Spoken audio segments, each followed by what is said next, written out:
السیدہ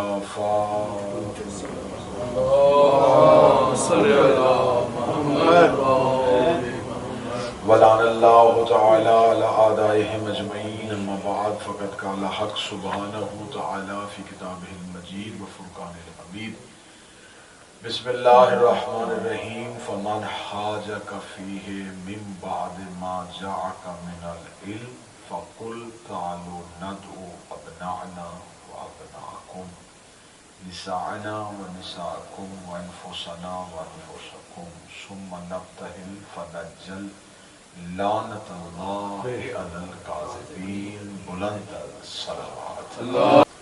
آج کی یہ جشن کی محفل مخصوص اور منسوب ہے مباہلہ کے ساتھ۔ عید مباہلہ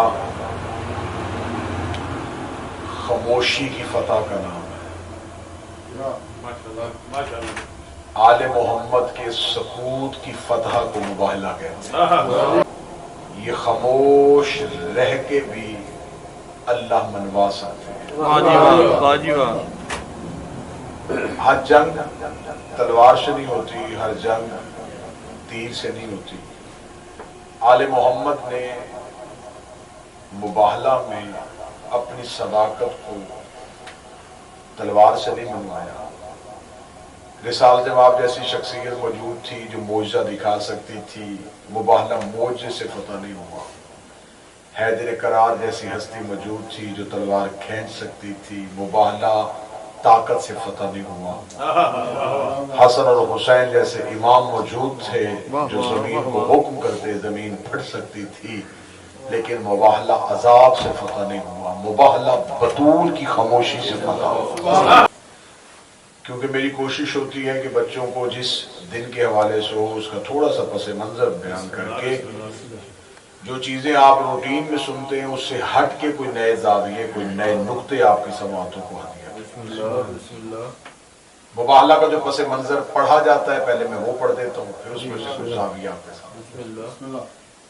نجران ایک علاقہ ہے، نصارہ وہاں پہ رہتے ہیں۔ نصارہ انہیں کہتے ہیں جنہیں ہم آج کے دور میں عیسائی کہتے ہیں۔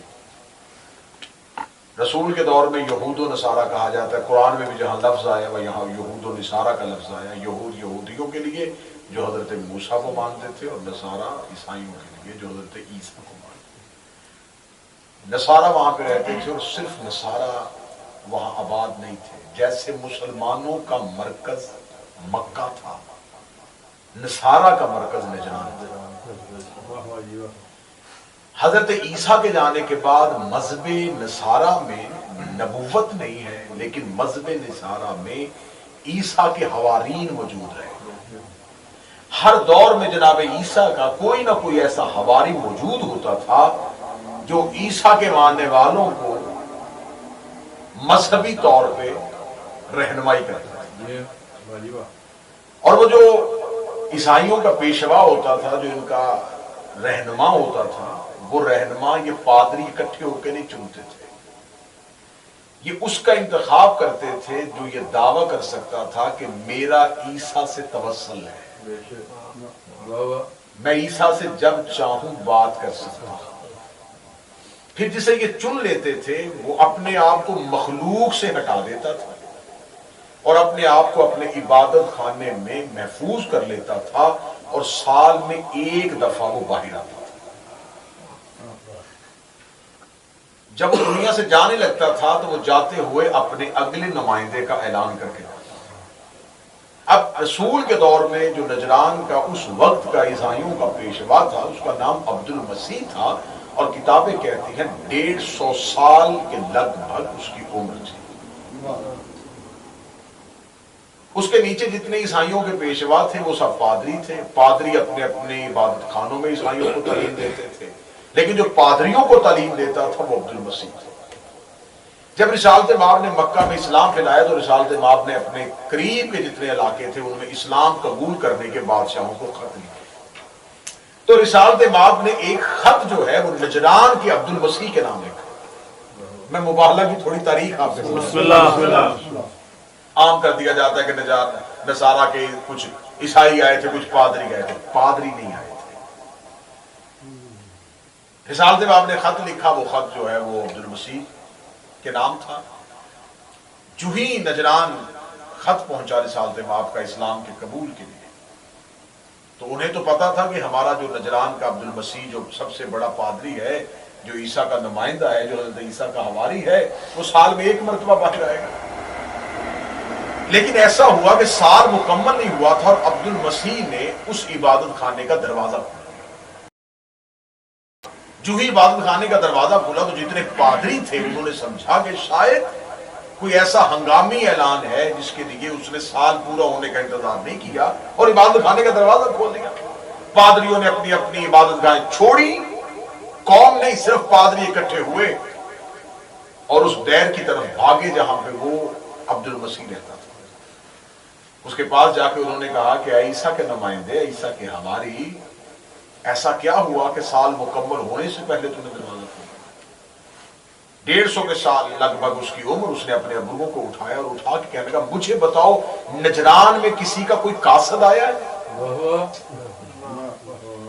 نجران میں کوئی قاصد آیا ہے جس نے کسی کا کوئی خط دیا؟ انہوں نے کہا خطوط تو بہت سے آتے ہیں، تو کس خط کی بات کرتا ہے؟ اس نے کہا رات میں عبادت میں مصروف تھا، یہ مجھے عیسیٰ نبی کی آواز آئی، تو میری عبادت کر رہا ہے اور تو جانتا نہیں کہ احمد آ چکا ہے۔ وبشر الرسول یاتی من بعدہ اسمہ احمد۔ حضرت عیسیٰ دنیا سے جاتے ہوئے ایک اعلان کر کے چلے گئے تھے کہ میرے بعد ایک آئے گا جس کا نام احمد ہوگا۔ محمد کا نام جو ہے نہیں، احمد کا نام قرآن میں، وہ احمد آئے گا، بشارت دے کے چلے گئے۔ اور میرے ایک معصوم امام سے کسی بندے نے پوچھا تھا کہ حضرت عیسیٰ اور رسالت مآب کے درمیان یہ جتنے سال بنتے ہیں، اتنے سالوں میں جتنے لوگ مر گئے وہ جنت میں جائیں گے یا جہنم میں جائیں گے؟ تو امام نے مسکرا کے فرمایا کہ عیسیٰ جاتے ہوئے اعلان کر کے گئے تھے کہ میرے بعد احمد آئے گا، جو احمد کے انتظار میں مر گئے وہ جنت میں جائیں گے۔ جنہوں نے حجت کا انتظار کیا، حجت کا انتظار بھی عبادت ہے، حجت کی راہ دیکھنا بھی عبادت ہے۔ انہوں نے حجت کا رستہ دیکھا، وہ احمد کے انتظار میں تھے، وہ جنت میں جائیں گے۔ اب یہ کیونکہ یہ بھی منتظر احمد تھا، یہ بھی احمد کے انتظار میں۔ انہوں نے کہا خط تو آیا ہے۔ اس نے کہا اگر خط آیا ہے تو اس دور میں بہت سے لوگ جھوٹے نبوت کے دعوے کرتے تھے، آئے روز کہیں نہ کہیں سے پتہ چل جاتا تھا کہ وہاں سے کسی نے کہہ دیا کہ میں احمد ہوں، وہاں سے کسی نے کہہ دیا میں احمد ہوں، وہاں سے کسی نے کہہ دیا میں احمد ہوں۔ اس نے کہا کہ اگر یہ سچا احمد ہے تو پھر اس کا انتظار نہیں کرنا، ہمیں خود مکہ جانا چاہیے۔ پادریوں نے کہا ٹھیک ہے، ایک وفد ترتیب دیتے ہیں، وفد بھیجتے ہیں۔ اس نے کہا وفد نہیں، مجھے خود جانا۔ انہوں نے کہا تو اتنا بڑا ہمارے مذہب کا پیشوا ہو کے یہ ہماری توہین ہے کہ تو خود چل کے جائے؟ اس نے کہا جو میں کہوں میری بات پہ صرف لبیک کہنا ہے، مجھے بحث نہیں کرنی، مجھے خود جانا پڑے گا۔ عبدالمسیح کے لیے سواری کا اہتمام کیا، اور کتابیں کہتی ہیں کہ 2 مرتبہ رستے میں اولاد نے اسے روکا، لیکن اس نے ضد کی کہ مجھے خود جانا ہے، اور سواری مکہ کی طرف بڑھنی شروع ہو۔ جو ہی مکہ پہنچا تو جو پادری تھے وہ اس کے آنے پہ خوش نہیں تھے۔ تھوڑی سی پس منظر بیان کر رہا ہوں۔ جتنے پادری تھے وہ اس کے آنے پہ خوش نہیں تھے، وہ کہتے تھے اسے خود نہیں آنا چاہیے تھا، یہ ہمارے مذہب کی توہین ہے کہ ہمارا اتنا بڑا پیشوا ہو کے یہ خود چل کے جا رہا ہے۔ جو ہی مکہ کے قریب سواری پہنچی تو انہوں نے کہا کہ آپ بتائیں کہ اس سے ملنے کے لیے کہاں جائیں؟ اس نے کہا پہلی نشانی دیکھ لیں، اس رسول کا کلمہ پڑھنے والوں سے پوچھو کہ اس نبی کا محل کہاں پہ ہے، اگر تو اس کا بادشاہوں کی طرح محل ہے تو مجھے یہیں سے واپس لے جاؤ، کیونکہ آسمانی کتابیں کہتی ہیں جو آخری نبی ہوگا وہ بادشاہ بن کے نہیں آئے گا، اگر تو اس کا محل ہوگا، اس کے آگے پیچھے دربان ہوں گے تو پھر مجھے واپس لے جانا، ملاقات کا کوئی فائدہ نہیں۔ پتا چلا کہ رسول کا کوئی محل، ان کا کوئی محل نہیں، مسجد کے ساتھ ایک گھر ہے، اس گھر میں وہ رہتے ہیں۔ اگر ان سے ملاقات کرنی ہو، انہوں نے کہا جی ملاقات کے لیے ایک ہی جگہ مسجد، جو اللہ کا گھر ہے، جو بھی مہمان آتے ہیں، جو بھی وفد آتے ہیں، وہ لوگ مسجد میں بیٹھتے ہیں اور مسجد میں رسالت مآب سے ملاقات کر لیتے ہیں۔ جہاں زمین پہ وہ خود بیٹھتا ہے وہی مہمانوں کو بٹھاتا ہے، جو خود کھاتا ہے۔ خیمے لگ چکے تھے، اس نے کہا کہ اس سے ملاقات کرنے کے لیے نکلتے ہیں، زرق برق لباس، ریشمی کپڑے، ہاتھوں میں سونے کی انگوٹھیاں، گلے میں سونے کے لاکٹ، خود کو تیار کرنے کے بعد یہ مسجد نبی کے باہر پہنچے. مسجد نبی کے باہر پہنچ کے ایک صحابی سے کہا کہ رسول سے کہو کہ ہم تم سے ملنا چاہتے ہیں. رسالت مآب نے بغیر جواب دیے ہوئے اپنے حجرے کا پردہ گرا دیا. اب رسالت مآب کے گھر کے اندر جانے کی کسی صحابی کو اجازت نہیں تھی. اب یہاں تو رسول بتا کے جاتے کہ میں ملنا نہیں چاہتا، لیکن رسول نے حجرے کا پردہ گرا دیا. یہ باہر بیٹھے رہے، انتظار کرتے رہے. ابھی تھوڑی دیر بعد آئیں گے، پھر تھوڑی دیر بعد آئیں گے. رسول واپس باہر نہ آئے. آخر بلال سے پوچھا گیا کہ رسول کے نہ آنے کی وجہ کیا ہے. بلال نے کہا میں صحابی ہوں لیکن محمد کا مزاج نہیں جانتا. مزاج رسالت سوائے علی کے کوئی نہیں جانتا. امیر المومنین کی طرف عیسائیوں کے وفد کو بھیجا گیا. عبد المسیح نے جا کے کہا خلق عظیم کا مالک ہے تمہارا رسول، ملا کیوں نہیں؟ امیر المومنین نے فرمایا تمہارا زرق برق لباس، تمہارے ریشمی کپڑے، یہ تمہاری ملاقات کے رستے میں رکاوٹ ہے. رسول سادگی پسند ہے، سادہ لباس پہنو، نبی تم سے ملاقات کرے گا. انہوں نے سادہ لباس دے کے تن کیا. جب مسجد نبی کے دروازے پہ گئے تو رسول خود انہیں لینے کے لیے دروازے پہ گئے. عبد المسیح بیٹھ گیا. عبد المسیح نے بیٹھتے ہی سب سے پہلا سوال جو رسول سے کیا، وہ پوری ذمہ داری کے ساتھ پڑھنے لگا. اس نے پہلا سوال کیا کہ ہم آپ سے بعد میں پوچھیں گے کہ آپ نبی ہیں نہیں ہیں، آپ کے پاس نبوت ہے نہیں ہے، آپ کے پاس کوئی آسمانی کتاب اتری ہے نہیں اتری، وحی ہوتی ہے نہیں ہوتی. آپ کے متعلق کا سوال ہم بعد میں کریں گے. پہلے یہ بتاؤ آپ کا عیسیٰ کے بارے میں کیا عقیدہ؟ کیونکہ وہ فطرت انسانیت کو سمجھتا، وہ سمجھتا تھا کہ اگر یہ بادشاہ ہوگا تو کوئی بادشاہ دوسرے بادشاہ کو نہیں مانتا، اور اگر یہ جھوٹا نبوت کا دعوے دار ہوا تو یہ سچے نبی کو مانے گا نہیں، پہلے اس کا انکار کرے گا. جھوٹے کی پہلی خاصیت یہ ہوتی ہے کہ وہ کسی نہ کسی سچے کا انکار کرتا ہے. اگر آپ نے کہیں دیکھنا ہو کہ یہ جو تخت پہ بیٹھا ہے یہ جھوٹا ہے یا سچا ہے، اس کے آگے سچے کی بات کر کے دیکھنا. اگر سچے کی فضیلت کو مان لے تو سمجھ لینا یہ بھی سچا ہے، لیکن اگر سچے کی فضیلت کا انکار کر لے تو وہ جھوٹا ہے. عیسیٰ کے بارے میں تمہارا کیا عقیدہ ہے؟ رسول کے لب ہلے. رسالت میں آپ نے فرمایا اللہ کا کلمہ ہے، آیت اللہ ہے، حجت اللہ ہے، بطول زادہ ہے، مریم کا بیٹا ہے، خدا کا برگزیدہ نبی ہے. نبی تعریفیں کرتے رہے. عبد المسیح کے چہرے پہ خوشی آتی رہی کہ یہ مسلمانوں کا رسول تو ہمارے نبی کو مان رہا ہے.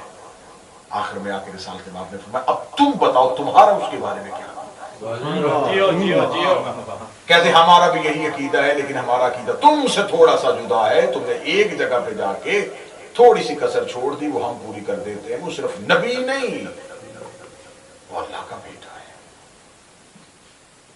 رسالت مآب نے فوراً یہ نہیں کہا اٹھو مشرکو نکلو مسجد سے باہر. تم نے کیا کہہ دیا؟ اللہ کے گھر میں بیٹھ کے تم نے کہہ دیا. رسالت مآب نے فرمایا اللہ کا بیٹا ہونے کی دلیل کیا ہے؟ کہنے لگے دلیل اس سے بڑی کیا ہوگی کہ اس کا باپ کوئی نہیں تھا.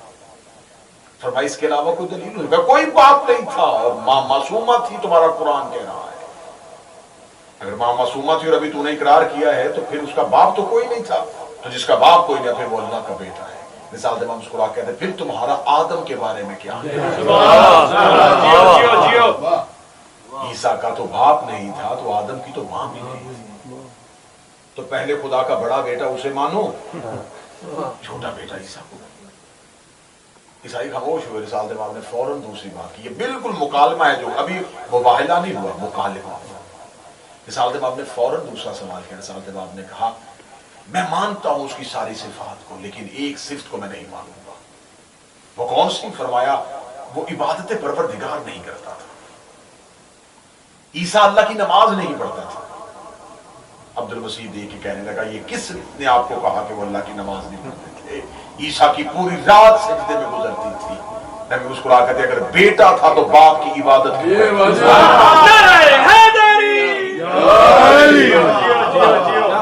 لیکن میں نے مباہلے کا پس منظر پڑھ دیا، اب میں راز پڑھنے لگا. یہ وہ تاریخ ہے جو آپ کو ہر کتاب سے مل جائے گی. اب جو آگے راز ہے وہ میں راز کا پہلا راز پڑھنے لگا. عبد المسیح پہلے دن مان گیا تھا کہ آپ اللہ کے نبی ہیں. اس نے نہیں انکار کیا تھا کہ تم نبی نہیں. اس نے کہا تو نبی ہے تو میں ملنے آیا.